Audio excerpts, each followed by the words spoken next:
అయోధ్య రామాలయం మేనియా అందరి మనుషుల్లో నింపడానికి బీజేపీ తీవ్రంగా ప్రయత్నిస్తోంది.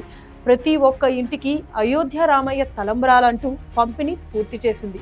అంతేనా, ఆలయంలో రాముడి ప్రాణప్రతిష్టను చూసి హిందువైన ప్రతి ఒక్కరి గుండెల్లో సెంటిమెంట్ నింపేలా, అది తమకు ఓట్ల వర్షం కురిపించేలా ఏర్పాట్లు చేసుకుంటోంది.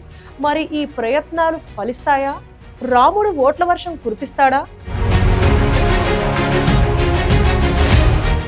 పొలిటికల్ మార్కెటింగ్ లో బీజేపీ స్టైలే వేరు.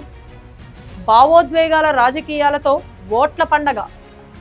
ఇప్పుడు రాముడి విషయంలో అదే రాజకీయం. Bharatiya Janata party political marketing కు ధీటైన పార్టీ ప్రపంచంలో ఉండదు. కనిపించని ఓ ఎమోషన్ను ఓటర్లలో నింపేసి తమకు కావాల్సిన ఓట్లను పొందుతుంది. అది అయోధ్య అయినా, హిందూతత్వం అయినా, దేశభక్తి అయినా అంతే. ఇప్పుడు అలాంటి భావోద్వేగ మార్కెటింగ్ను అయోధ్య రాముని విషయంలో బీజేపీ చేస్తోంది. రాముడి గుడి నుంచి తెప్పించిన తలంబ్రాలు అంటూ దేశంలోని అన్ని ఇళ్లకు తలంబ్రాలు పంపారు. జనవరి 22న అయోధ్య ఆలయం ప్రారంభం.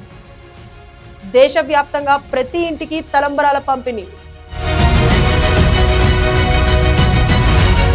అయోధ్యలో నిర్మించిన రామ మందిరాన్ని 2024 జనవరి 22న ప్రధాని నరేంద్ర మోదీ ప్రారంభించనున్నారు. ఈ సందర్భంగా దేశవ్యాప్తంగా శ్రీరాముడి తలంబ్రాలను పంపిణీ చేయాలని బీజేపీ, సంఘ్ పరివార్ నిర్ణయించాయి. ఇప్పటికే ఒక్కో రాష్ట్రానికి పెద్ద సంఖ్యలో తలంబ్రాల బస్తాలను పంపారు. వాటికి తోడు స్థానికంగా మరిన్ని తలంబ్రాలను సిద్ధం చేస్తున్నారు. అయోధ్యలో రామ మందిర ప్రారంభోత్సవం జరగగానే ఇక్కడ అదే సమయంలో ఇంటింటికి శ్రీరాముడి తలంబ్రాలను పంపిణీ చేయనున్నారు. ఈ పంపిణీ కార్యక్రమానికి పెద్ద ఎత్తున యంత్రాంగాన్ని కూడా సిద్ధం చేశారు. ప్రారంభోత్సవ కార్యక్రమం దేశమంతా ప్రత్యక్ష ప్రసారం.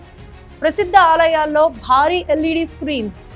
100 కోట్ల మందిలో రాముడిపై భావోద్వేగం కలిగేలా ప్లాన్.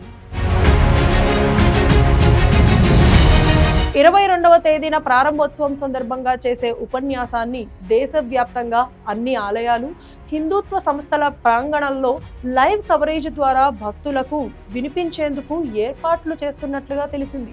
అందుకోసం ఆయా ఆలయాలను సర్వాంగ సుందరంగా ముస్తాబు చేయనున్నారు. ఢిల్లీలో భారీ ఎల్ఈడి స్క్రీన్లను సిద్ధం చేస్తున్నారు. ఇదే తరహాలో అన్ని ప్రాంతాల్లో ఏర్పాట్లు జరుగుతున్నాయి. 100 కోట్ల మంది చూసేలా ఏర్పాట్లు చేస్తున్నారు. దేశం నలుమూలల నుంచి ప్రజలను అయోధ్య తరలించాలని చూసినప్పటికీ కేవలం 10-15 వేల మంది అతిథులకు మాత్రమే ఏర్పాట్లు చేస్తున్నారు. విఐపీల సైతం రావద్దని అయోధ్య ట్రస్ట్ పేర్కొన్నది.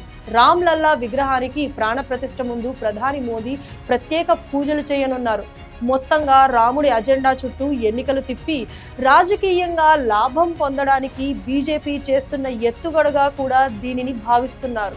ఈ మూడ్ నుంచి ప్రజలు బయటికి రాకముందే లోక్సభ ఎన్నికలు నిర్వహించే సంకేతాలు కూడా కనిపిస్తున్నాయి.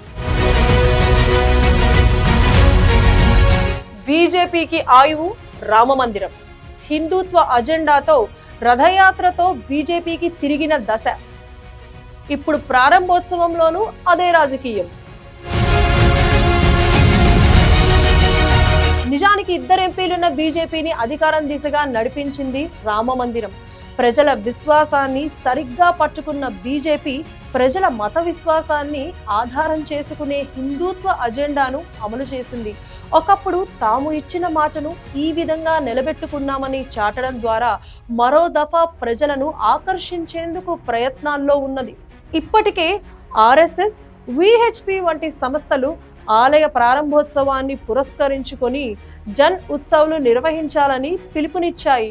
ఇదంతా ప్రజలను ఎన్నికల దాకే ఇదే మూడ్లో ఉంచడమేనన్న అభిప్రాయం వినిపిస్తున్నాయి. రామ మందిరం బీజేపీకి 3 రకాలుగా రాజకీయ లబ్ధి చేకూర్చుతుందని అనుకోవచ్చు. వివాదంతో లాభం, ప్రారంభంతోనూ లాభం. ఇలాంటి రాజకీయం ఎవరికైనా సాధ్యమా? మొదటిది, ఈ ప్రాంతంపై దీర్ఘకాలికంగా సాగిన వివాదాన్ని పరిష్కరించి అక్కడ రామ మందిరాన్ని నిర్మిస్తామని చెప్పుకోవడం. మోదీ ఇచ్చిన హామీలు నెరవేర్చుతారని తాజాగా బీజేపీ నేతలు చెప్పుకుంటున్న దానికి మరొకటి అదనంగా తోడైనట్లవుతుంది. ఇక చివరిది రాబోయే ఎన్నికల్లో హిందూ ఓటర్లను ఆకర్షించడం. బీజేపీ మరోమారు భారీ స్థాయిలో తీసుకువస్తున్న హిందుత్వ ఎజెండాకు ధీటుగా స్పందించేందుకు ప్రతిపక్షాలు భారీ కసరత్తునే చేయాల్సి వస్తుందనే అభిప్రాయాలు వ్యక్తమవుతున్నాయి.